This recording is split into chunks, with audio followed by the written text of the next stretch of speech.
Olá, irmãos, sejam bem-vindas, sejam bem-vindos. Você que vai ouvir esse áudio, hoje nós vamos fazer a leitura da primeira carta de Paulo a Timóteo, capítulo 6, é o último capítulo dessa carta. Amém? Nós vamos fazer a leitura e em seguida nós vamos refletir sobre esse capítulo. Amém? Vamos orar pedindo a Deus que nos dê discernimento e sabedoria para entender esse capítulo. Oremos. Pai querido e Pai amado, graças te dou, porque o Senhor é digno de toda honra, toda glória, toda adoração. Obrigada, meu Deus, porque até aqui o Senhor tem nos sustentado. Obrigada, Senhor, porque as suas misericórdias duram para sempre. Obrigada, meu Deus, porque se não fossem elas, não estaríamos de pé. Elas se renovam cada manhã em nossas vidas. Obrigada, meu Pai. Agora eu te peço, Espírito Santo de Deus, invade este ambiente, invade a minha mente, o meu espírito, para que tudo que aqui for dito esteja em conformidade com a tua palavra. É o que eu oro, Senhor, pedindo que o Senhor abra o nosso entendimento e os nossos corações para receber a tua palavra, que é viva e eficaz, como uma espada de 2 gumes. Eu oro em nome de Jesus. Amém. Amém, irmãos. E assim diz a palavra: todos os servos que estão debaixo de julgo considerem dignos de toda honra o próprio Senhor, para que o nome de Deus e a doutrina não sejam difamadas. Também os que têm Senhor, crente, não tratem com desrespeito, porque é irmão. Pelo contrário, trabalhem ainda mais, pois ele que partilha do seu bom serviço é crente e amado. Ensine e recomende estas coisas. Se alguém ensina outra doutrina e não concorda com as sãs palavras de nosso Senhor Jesus Cristo e com o ensino segundo a piedade, esse é orgulhoso e não entende nada, mas tem um desejo doentio por discussões e brigas a respeito de palavras. É daí que nascem a inveja, a provação, as difamações, as suspeitas malignas e as polêmicas sem fim da parte de pessoas cuja mente é pervertida e que estão privadas da verdade, supondo que a piedade é fonte de lucro. De fato, grande fonte de lucro é a piedade com contentamento, porque nada trouxemos para o mundo, nem coisa alguma podemos levar dele. Tendo sustento e com o que nos vestir estejamos contentes. Mas os que querem ficar ricos caem em tentação, em armadilhas e em muitos desejos insensatos e nocivos, que levam as pessoas a se afundar na ruína e na perdição. Porque o amor ao dinheiro é a raiz de todos os males, e alguns, nessa cobiça, se desviaram da fé e atormentaram a si mesmo com muitas dores. Mas você, homem de Deus, fuja de tudo isso. Siga a justiça, a piedade, a fé, o amor, a perseverança, a mansidão. Combata o bom combate da fé. Tome posse da vida eterna, para a qual você também foi chamado, e da qual fez a boa confissão diante de muitas testemunhas. Diante de Deus, que persevera a vida de todas as coisas, e diante de Cristo Jesus, que na presença de Pôncio Pilatos fez a boa confissão. Eu exorto você a guardar este mandamento imaculado, irrepreensível, até a manifestação de nosso Senhor Jesus Cristo, a qual no tempo certo há de ser revelada pelo bendito e único soberano, o Rei dos Reis, o Senhor dos Senhores, o único que possui imortalidade, que habita em luz inacessível, a quem ninguém jamais viu, nem é capaz de ver. A ele, honra e poder eterno. Amém. Exorte os ricos deste mundo a que não sejam orgulhosos, nem depositem a sua esperança na instabilidade da riqueza, mas em Deus, que tudo nos proporciona ricamente para o nosso prazer. Que eles façam o bem, sejam ricos em boas obras, generosos em dar e prontos a repartir, ajuntando para si mesmos um tesouro que é sólido fundamento para o futuro, a fim de tomarem posse da verdadeira vida. E você, ó Timóteo, guarde o que lhe foi confiado, evitando os falatórios inúteis e profanos e as contradições daquilo que falsamente chamam de conhecimento, pois alguns, professando, se desviaram da fé. A graça esteja com vocês. Aleluia. Glória a Deus por esse capítulo, esse último capítulo de Paulo a Timóteo. E esse capítulo nos fala da fonte, né, de lucro. A melhor, nos ensina qual é a melhor fonte de lucro. Imagine um mundo onde o valor das pessoas não é medida pelo saldo bancário ou pela quantidade de bens que possuem. Nesse capítulo, em 1 Timóteo capítulo 6, Paulo nos convida a repensar nossa relação com o dinheiro e o contentamento e a piedade. Então, Paulo nos faz repensar, né?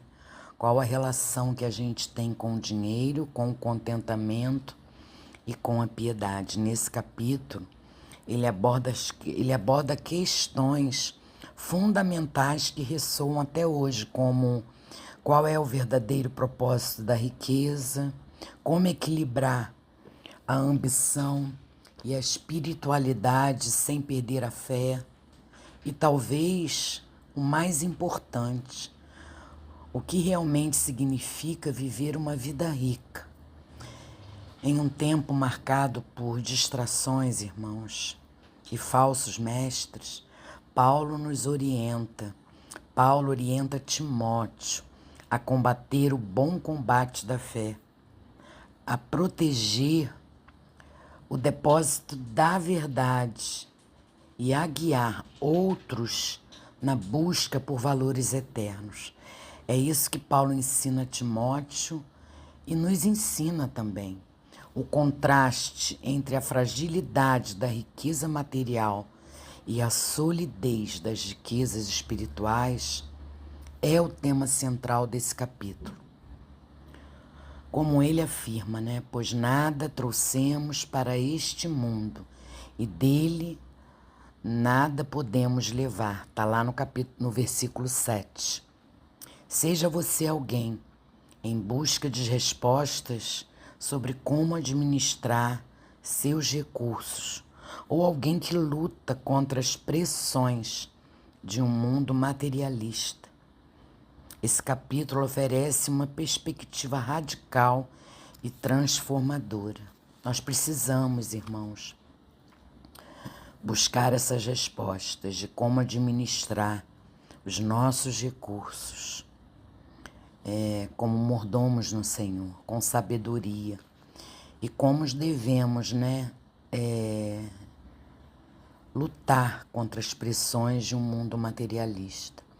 Nesse capítulo, nós podemos descobrir em cada verso princípios eternos que podem revolucionar nossa visão sobre dinheiro, liderança e propósito de vida. A verdadeira riqueza não é encontrada em cofres ou investimentos. A nossa riqueza não é encontrada em coisas materiais, mas em uma vida de contentamento e generosidade enraizada em Cristo. Como é maravilhoso, né? E como Deus testifica aquilo que a gente fala, aquilo que a gente ora, aquilo que a gente pede. Eu tenho orado muito pedindo ao Senhor contentamento, pedindo ao Senhor generosidade. E esse capítulo veio testificar aquilo que eu venho orando ao Senhor, né? Uma vida com contentamento, satisfeita com aquilo que eu tenho, sem querer ter mais, porque o mundo ele vai sim nos distrair, nos atrair para essas coisas. Então a gente precisa entender que tudo que a gente tem, a gente precisa agradecer, a gente precisa ser grato a Deus. Temos tanta coisa e queremos as outras coisas, por quê? Porque nos falta contentamento. A gente precisa ser grato a Deus por tudo que Ele nos dá. Glória a Deus por isso, glória a Deus por esse capítulo. Amém, irmãos? Vamos orar agradecendo esse capítulo abençoado, né? Que falou muito ao meu coração e testificou tudo que eu tenho estudado, tudo que eu tenho orado, tudo que eu tenho conversado com meu Deus. Vamos orar. Querido Deus, Pai amado, eu te agradeço por estar comigo em todas as situações, por ser meu porto seguro e não me deixar nunca. Sei, Pai amado, que muitas vezes eu esqueço de agradecer pelas pequenas e grandes coisas que tem feito em minha vida, porque o Senhor faz o melhor para cada um de nós. Mas hoje quero te agradecer por elas. Obrigada, meu Deus, por cada uma de suas bênçãos. Sejam elas grandes, sejam elas pequenas, sejam elas aquelas que eu não vejo, porque o Senhor me abençoa em todo momento. Até através dos livramentos, o Senhor está derramando bênçãos sobre a gente. Obrigada, Senhor, pois o Senhor tem sido bom e fiel comigo em todo o tempo. Pai, eu oro por um coração mais grato, para que o meu ser transborde de alegria que vem do Senhor, porque às vezes a minha alma se encontra triste e desanimada, mas eu sei, meu Pai, que pode transformar toda lágrima em riso, e hoje eu lhe peço isso. Cura-me, cura-me de toda depressão e ansiedade, livra-me das coisas que me impedem de seguir em frente. Nos ajude, Pai amado, a colocar o foco no alto, na cruz, no Senhor, a lembrar de ser gratos em tudo que acontece em nossa vida, porque sabemos que o Senhor está à frente. Nos guarde, Senhor, nos guarde de pensamentos que não provêm de Ti. Peço, Pai, que toda angústia, toda mágoa, todo ressentimento, toda raiva, todo rancor e culpa sejam transformados, Pai amado, em paz, perdão, gratidão, amor e alegria. Que os nossos pensamentos, Pai amado, já não nos atormentem mais, mas que tragam tranquilidade e felicidade, pois sabemos que toda preocupação e inquietação é em vão. se temos um Pai que cuida de nós a todo tempo e não queremos nos esquecer disso. Senhor, peço que a nossa alegria seja tão grande que contagie aqueles que estão à nossa volta e desta forma seja um agente de bênçãos na vida daqueles que passam por um momento de tristeza. É o que eu oro, Senhor, é no nome de Jesus que eu oro e peço que as minhas palavras cheguem como um perfume suave ao Senhor. Que a gente tenha contentamento em tudo que nós temos, sem buscar as coisas materiais, sem buscar as coisas do mundo que os nossos olhos veem, que a gente não se deixe, Pai, levar pelas coisas que vemos, mas que a gente, ao invés de olhar para o mundo, a gente olhe para o alto e lembre que o Senhor é maravilhoso e que o Senhor é o único que pode nos dar o contentamento, as coisas que vêm do alto e não as coisas que vêm do mundo. Obrigada, meu Deus, por tudo que eu tenho e por tudo que eu sou. Continua ministrando em nossos corações. É o que eu oro em nome de Jesus. Amém, meus irmãos. Deus abençoe vocês. Pedindo a vocês que deixem lá o seu like no canal do YouTube, curtam, comentem, compartilhem. Caso não seja inscrito no canal, se inscreva, por favor, para que a gente possa levar essa palavra para mais pessoas. O YouTube entende que quanto mais curtidas, quanto mais pessoas se inscrevem no canal, o algoritmo do YouTube entende que o conteúdo é relevante e mantém o canal no ar e distribui para outras pessoas. Amém, queridos? Vamos glorificar o nome de Deus, ajudando para que a palavra possa ser levada a todo mundo. Amém? Deus abençoe vocês e fiquem com Deus.